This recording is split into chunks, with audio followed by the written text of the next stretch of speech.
ravaged by the bloody tides of war. To the north, the Christian strongholds of Leon, Castile, and Aragon. Sometimes friends, sometimes bitter enemies. To the south lies Al-Andalus, but Cordoba is beset by rebellious governors, kings and sultans, dukes and emirs. Adversity makes for strange bedfellows, my friend. And you must tread carefully if you are to decide the fate of Iberia. You see, real strategy requires cunning. Hey folks, Malforian here. Welcome back to the channel. Well, they finally did it. They announced the next flavor pack for Crusader Kings in Dev Diary 93. It is going to be Fate of Iberia, which is going to be all about, obviously, Iberia, Spain, Portugal, all that kind of area of the map. And we're just going to go through the Dev Diary. It's not that long, but it has got some really interesting updates in there. And then, yeah, we're obviously going to get a lot of the information fleshed out over the next coming weeks. They did announce it's already coming out on the 31st of May. So we've got, what, like 6 weeks? So it's not very far off. I'll be covering the Dev Diaries obviously on the build up to it coming out, and then I'll probably do like a live stream on the day it comes out and all that stuff. So if this is the kind of thing you like, hit like on the video and subscribe to the channel. I do a lot of Crusader Kings coverage here, so yeah, if that's your kind of thing, you know what to do. But we're just going to get into it. So yeah, greetings. Winter is finally fading behind us. At least in the Northern Hemisphere. I'm in Canada. That's not true at all. A new season calls for an announcement, and like I say, they've announced Fate of Iberia all around the Mediterranean Iberia, not the former kingdom in Georgia. It would have been hilarious if that had been the case after all the teasers they did. In addition to being the most played areas, the Iberian Peninsula is interesting because of the complexity of the geopolitical situation and the richness of events during the time period of Crusader Kings. This is obviously all about like the Christian and the Muslims, Reconquista. A lot of people like doing the Reconquista, so it's cool that this was the area for the next flavor pack. I think a lot of people thought it'd be, you know, Africa, India, maybe the steppes or the Byzantines or trade or something like that, but I think it actually makes quite a good area for the next flavor pack. There's a lot of flavor they can add to this area of the map. So yeah, we'll have a look through the next bit. With a new flavor pack, we wanted to offer you an opportunity to decide the fate of the whole peninsula, either by reenacting history or creating an alternate history. In order to model the complexity of the situation, we are introducing a new system, the Struggle. It will be changing the rules, increasing the challenge for rulers within the Iberian Peninsula. You'll get an idea of how the game will be affected in the screenshot below, so we'll just take a quick look at it now, and they're obviously going to go into it a lot more next week in the next Dev Diary, but this is the screenshot of it. The Struggle will create opportunities and add constraints for rulers within Iberia, so we'll take a look and see what we can maybe guess from it. So, yeah, it's obviously a new UI element. View struggle involvement. You are involved in the Iberian struggle, so I think this is obviously going to be like Christians versus Muslims. And you know the battles that went on there. There's phases, which are kind of interesting. I don't know how many phases there are. I don't think you can see. No, it just says that one. Faith effects. You are involved. You're an involved character in the Iberian struggle. Cheaper to convert. Using convert faith in county within the struggle region proceeds faster. Holy wars cannot be declared in the struggle region. So that's interesting. Yeah, it's kind of. It looks like you're trying to like out-convert the different faiths, but you can't use holy wars to quickly gather massive chunks of land. So it's more of, well, it's called the struggle. It's going to be more like backwards and forwards, I think, and then ultimately one religion or realm wins, rather than just being, you know, you can just, like you can in the base game now, you can just do a massive kingdom war or an invasion or something and just take massive swathes of Spain. Effects for involved interfaith marriages are available between involved characters. Oh, interesting. You can marry between them. I wonder if that means it's easier to marry than it usually is, because usually I think it's like a -50 modifier for incorrect religion. So I wonder if it's get rid of the modifier, or I'm not sure. Obviously, we'll find out more next week. And then annoyingly, this tooltip actually blocks what a lot of this is. I guess this is reconciliation. So I don't know if that's like a peaceful outcome, and you kind of learn to live there together as like Catholics and Muslims. Oh no, hostility. Oh, it even says, you can just see here, hostility or conciliation. Interesting. So I wonder actually if you do this before the war starts, and you can either work towards conciliation or work towards starting a massive war, and then maybe it's like almost like a large version Crusade. You just have a massive battle, and whoever wins kind of takes all the land. Obviously, we'll find out more next week. And then it looks like these are like the modifiers that move the progress. So break a truce with an involved duke, king, or head of faith or cultural head, +10. Reveal the secret of a duke, +10.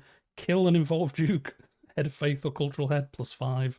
Convert an involved character, +5. Use a hook on an involved king, +5. And then obviously this is how many times you've done it. And this is scrolling, so there's obviously a bunch more options here. So yeah, I guess I wonder if you, oh, this is for hostility. These are the options to move progress on here. And then I'm guessing conciliation, if you click this, there'd be a bunch of options for, I don't know, maybe like learning languages, marrying, betrothals, maybe having children of their culture or something like that. Obviously, like I say, we'll get more information next week, and then I guess everyone in the event works towards this, and whichever one hits 1,000 first, I guess, triggers an event to happen. There might be events on the way through as well. As with everything, we'll find out more next week, but that's my initial thoughts. Let me know in the comments down below. What do you think, maybe, how this is going to work? Does that sound like how it would work? Does it sound good? Is this a kind of an interesting mechanic that you're going to enjoy? I do like that they're adding these kind of like side flavor mechanics into the game. That is pretty cool. So yeah, like I say, we'll find out more next week. A new 867 bookmark features a revamped Iberian cast of characters, giving players the perfect place to jump in and deflect history as they see fit. The struggle will persist into 1066 start date as well, so that's cool. There's a new bookmark in both start dates. The bookmark will let you choose between different vassals, either from Christian kingdoms or Al-Andalus. Each of them offer different starting challenges and choices. For instance, in the south, Emir Adanis and Ibn Marwan are both dukes under the Sultan of Al-Andalus, but they are neighbours and rivals. Starting with them will certainly imply crossing swords and scheming against each other. So these are obviously just like interesting characters that, you know, you can play, and it's not like a set scenario. Probably get a cool campaign just by playing that character in the situation they start in. We seize the opportunity to update the map, refining the county and duchy divisions as well as the cultures and faiths, which means the stage is more accurately set. So yeah, they've just kind of moved around. I haven't got the current map in front of me, but it looks like they've moved around some things and just generally made some improvements. And then obviously this is the culture now, and yeah, so again, I don't know how that's different to the base game, but obviously made some nice improvements there. And then religion's interesting. So there's Mozarabic, which I don't think is in the game at the moment, or if it is, I don't remember seeing it. So again, someone correct me down below if I'm wrong, but oh, it even says here, you might have noticed the addition of the Mozarabic faith, but again, this is a detail for a future dev diary. Oh, there you go then. So yeah, it looks like it's a new one that's added, which will be interesting because I think one of the problems with Spain is that with how unified the faith is there at the beginning, it's very easy for the Muslims they nearly always take over Iberia and form Hispania and then just go into France and stuff. So if this mixes that up a little bit, it gives a little bit more chance for Catholicism to win. I think I've only seen it like once in all my playthroughs where the AI has made the movement itself. So again, if it makes that change, that'd be really cool. And that's it. Just the trailer, which I will put at the beginning of the video, so you'll already have seen it if you didn't see it on the announcement. So outside of the dev diary itself, they actually did put a page up on the main Crusader Kings website with a little bit more information actually about what's coming. It's got the main features and all that about the actual add-on itself. So we'll take a quick look through this as well. So obviously just talking about the struggle and whether you want to be like warfare or multicultural caliphate and peace.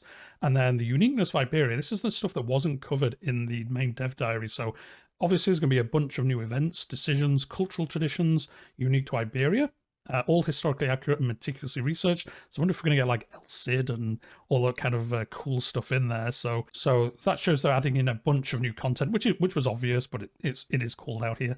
Dress your character as a true Hidalgo or Muslim prince, or choose your pick from well-groomed beards, curly hair, armor, clothes, new turban styles, some of the tallest headgear medieval Europe has to offer. So this is cool. Obviously just a bunch of new get-ups and clothing and armors and facial customization and stuff like that, especially for this area. A host of new 3D models and environments, including holdings, units, and ships, can be encountered. Again, cool. Shows there's going to be a little bit more content from the map. Not only are a series of new Iberia-inspired artifacts, heirlooms, and treasures you're also taking, Crusader Kings 3 Royal Court owners are able to display their full regalia in the personal court, a new throne, council weapons, treasures, and other customization options will enrich your courtroom even further. This is fantastic. This is what, if you watched my what's coming next or the issue with DLC videos that I've done before, this is amazing. This is them actually having future DLC that links exactly into previous DLC. So everything's not so standalone, which I understand why they have to do that, because obviously people might not buy all of them, but having a bunch of content for the Royal Court in addition to, you know, just this standalone DLC is amazing. I can't wait to see what it is, and I just really like that they are doing, you know, going back to old DLC and adding stuff towards it. Get carried away by the richly themed soundtrack.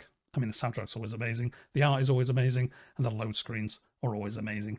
And yeah, that's going to be it. Oh, wait, no, one last thing. Obviously, they're just saying we've got 6 weeks out. Try finish up your playthroughs. They can't guarantee the flavor pack's going to work with old saves. So yeah, get those campaigns wrapped up, guys, just in time. And yeah, that's going to be it for today. I'm looking forward to next week when we get a bit more information. But yeah, like the video, subscribe, like I say, if you've not already. And yeah, let's have a chat in the comments about what we think's coming. And I'll see you in the next one.